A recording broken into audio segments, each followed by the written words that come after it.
A realtor friend of mine just last week had a short appraisal come in, and the question is, man, what are our options at that point? Stay with me, and we'll give you those options. You better get fired up. Happy Monday, guys. We're here every single Monday at 11 o'clock with What's Hot in Today's Market, where we talk about some of the hottest things that are going on in the real estate market. Now, what I'm seeing recently is a couple different short appraisals coming in. I'll tell you, I had a lot of short appraisals in probably 2021, 2022. Prices were going up so much that in a lot of cases, let's say we had comps around 500,000, I was selling that property or a similar property for 5.25, maybe 550, and there were no comps to support it. A comp is a comparable sale in the recent, last 3 to 6 months. If you don't have any of those for the appraiser, it's really difficult to give you an accurate depiction of value, right? They're there to protect the bank, to make sure that they tell the bank, hey, if somebody's offering 550 and you're putting up a loan bank for 550, is it actually worth 550 if these people default and you've got to take that property back on? If it's not, then that bank does not want to be in a position where they're over leveraging themselves, especially on multitudes of properties. They want to know that they're actually lending on what the property's worth. That's the whole purpose of an appraiser. So what I saw was prices went up so much, a lot of them were falling short. I've had 13 since I've been here in Florida, and I've been here for maybe 5.5, 6 years. And so I've seen 13, right? I'll tell you, 12 of those 13 closed. One of those 13 did not close. It fell apart. We sold it again the next week for the same doggone price, and that appraiser had it come in at value, right? Why? Because appraisals are not scientific. It's a mixture of science and art, where you're going to get two different numbers with two different appraisers. You're going to get two different numbers with two different realtors, and it really comes down to who is best at understanding what's going on in today's market and being able to analyze what truly matters, right? So I saw an appraiser the other day, and I get it. I'm not arguing it, but I saw an appraiser come in and say, hey, this property is 0.35 acres. Most properties are 0.23. That added acreage is worth nothing. It's worth nothing. I know for a fact that if you've got two properties right next to each other, and one is, I forget what I just said, 0.35 acres, and one is 0.23, that one with 0.35 is probably going to sell for $5,000, $10,000, maybe $15,000 more. It's going to happen every single time. Now, appraisers have rules. They got to stick to those rules. It is what it is. But at the end of the day, it does not matter. What an appraiser says for their bank is all that buyer is going to be able to get lending on. So now you've got to think, okay, if I say forget them, I still want this magical, monstrous price. And I have this conversation with a lot of people who want to overprice their listings. We've got to find a cash buyer.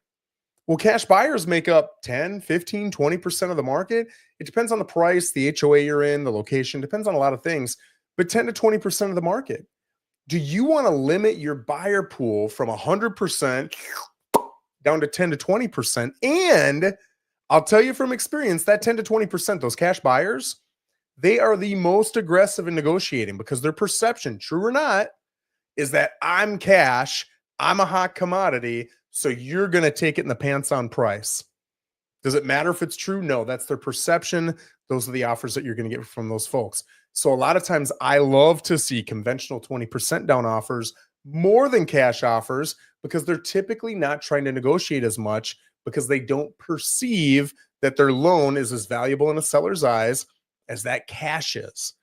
Now, I can tell you from a seller standpoint, if I tell, as the listing agent, if I've talked to the lender and I've looked at the paperwork and I've talked with the buyer's agent and I feel that this person's 99% of the time going to be able to close financially, they do not care if you're cash or if you're conventional or if you're FHA or you're VA. If I'm not showing any red flags, they do not care. They're going to take the price 99% of the time. But that does not matter. What matters from a seller standpoint is, what is an appraiser going to look at and say this property's worth? So now we see that it's short. What are your options? You've got 4, but I'm going to throw a 5th one in at the end. Your first option, whether you're a buyer or a seller, is the seller. And let's use some prices. Let's say, let's go back to that 550 versus 500, right? I look at all the comps as a realtor. I say, hey, everything here is saying 500, but it's a hot market. You might be able to give 5.25, 550. And we do. We get 550.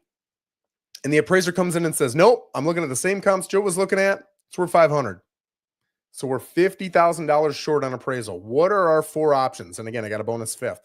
The first option is the seller drops his price from 550 to 500, right? You come down to that appraised value, and now there's no problem. The bank's happy. The buyer's really happy. They just got a $50,000 reduction, and you as a seller are able to move forward. The negative, you just lost 50 grand in what you assumed was going to be in your bank account in 30 days, right? So that's the negative of that. Option number two, everything is based off 500, but that $50,000 difference, they come to cash. The buyer comes to closing with cash to cover that $50,000 difference. So now you as a seller are still getting the 550 that you were promised, but some of it is coming up as cash. What's the con? The con is, as a seller, you got to find a buyer who's willing to do that, right? Not a lot of buyers are going to come up with $50,000 cash. Although I've seen it happen. I saw someone come up with $73,000 cash. And you've got to have a buyer who can literally do it. Some buyers do not have the ability to come up with that much cash. 5, 10 grand, maybe. When you're talking 30, 40, $50,000, that can be a little bit more challenging. So the gap that you've got matters too, right? Option number three, and this is the one that I see probably 95% of the time, is a mixture of the both. A mixture of the both. A mixture of both. So the seller maybe drops 25 grand and the buyer comes up with 25 grand cash. Or the seller comes down 10, the buyer comes up with 40. Or the seller comes down 40 and the buyer comes up with 10. Whatever those two things need to match that gap, which here is $50,000. As long as they do, we've got a deal. We can close. Okay. But the funding, the lender's got to know that the funding's based off the appraised amount, which in this example is $500,000. So anything done with that 50, that's a negotiation between the seller and a buyer.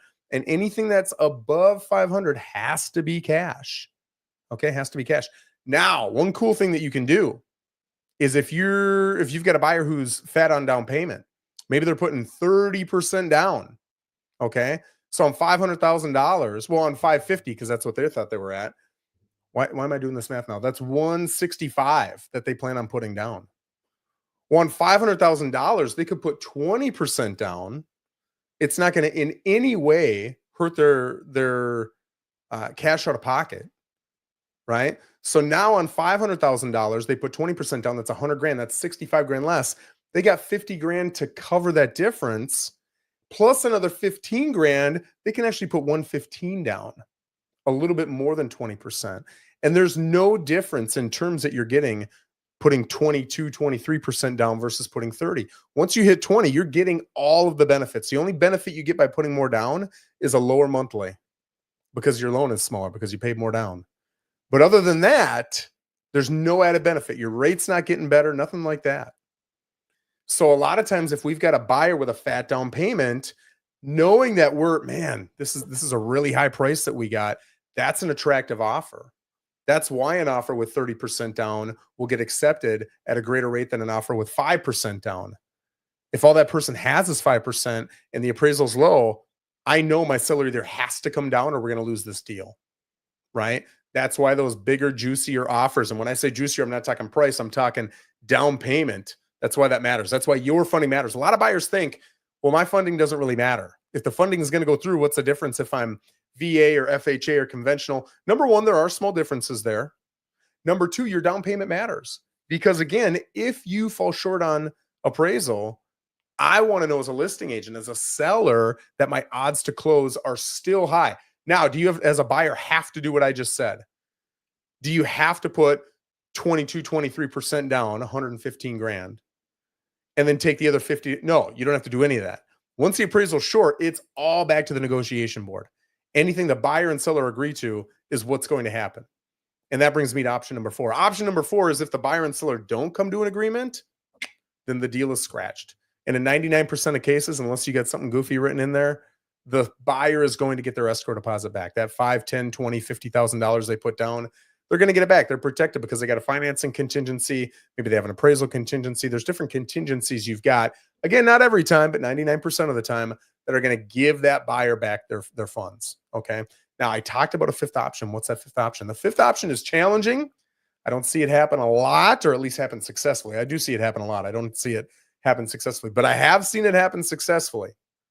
and that is challenging the appraisal. You can actually go in, the buyer's agent can do it, the listing agent can do it. You can go in and you can challenge the appraisal and see if they'll come up higher. Now, the reason it doesn't happen often is because these guys are professionals. They do a pretty good job. They've also gotten certain rules. I don't have rules as a realtor. So I live in Bedford Park, right?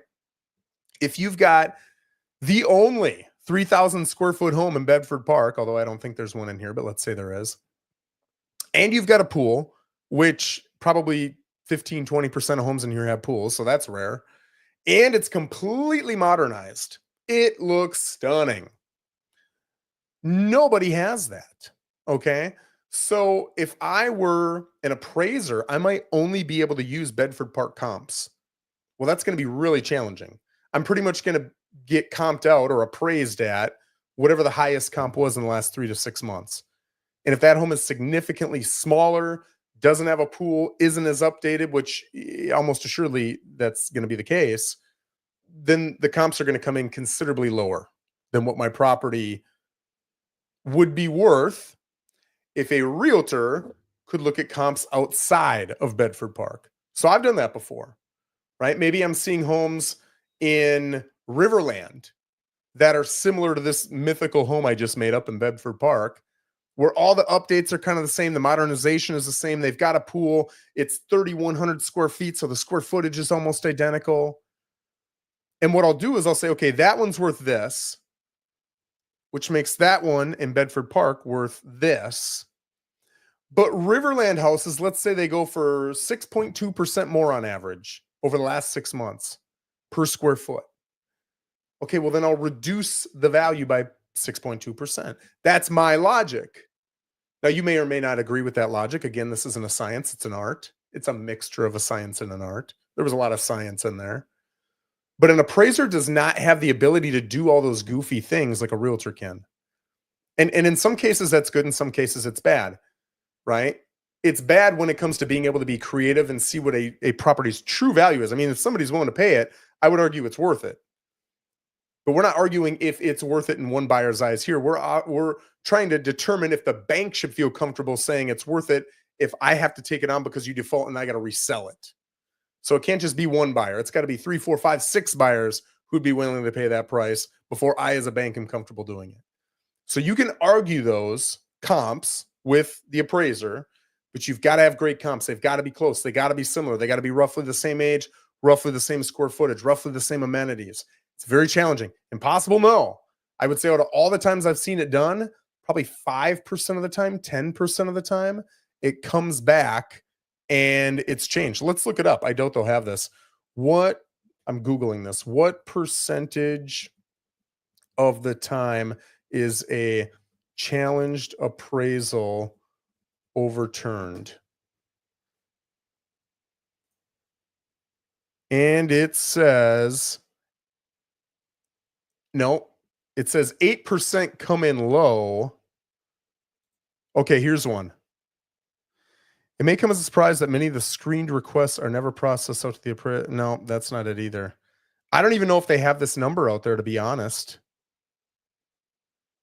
Yeah, I don't see any that show data on that. And maybe they don't want you to know the data. I don't know.